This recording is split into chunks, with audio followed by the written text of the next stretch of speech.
Ay, good afternoon.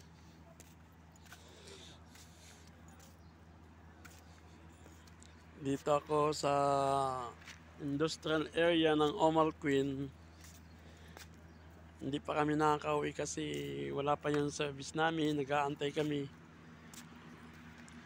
Ito, kita nyo naman yung area namin dito. Yung lugar ng Omal Queen, ng industrial area. Yan. And then,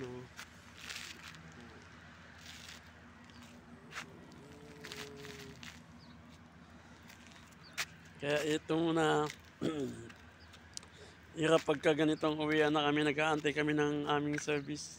Dahil wala yung driver, punta ng Dubai, alangayin na oras, lagi na lang kaming late, kaya ito, kaya walang magawa, video muna. Ito muna yung area namin dito, ito yung factory, sa factory kami.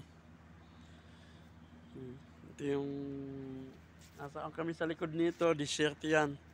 Yung sa likod nito, desert. Yung nasa malayo na yon, yun. Kita nyo doon, desert yun.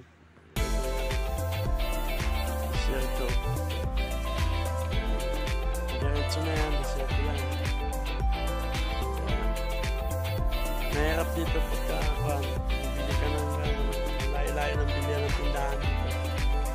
Napakalayo, napakahirap. Ikaw yung nagutom, kailangan meron kang baon lagi na tinapay o kaya biskuit. Pag ganitong wala pa yung service, nag-aantay ka, kailangan meron kang baon kasi pagka nakaramdam ka ng gutom, meron kang kakainin. Ayun. Meron akong dalang biskuit, kinain ko na. So, titingin ako dito kasi minsan dito may dumadaan dito ng mga motor. Titinda sila ng mga chay. Parang kakanin din. Kaabang-abang ako dito sa labas. Kaso, wala pa yata. Okay, bye-bye. Hanggang dito na lang muna.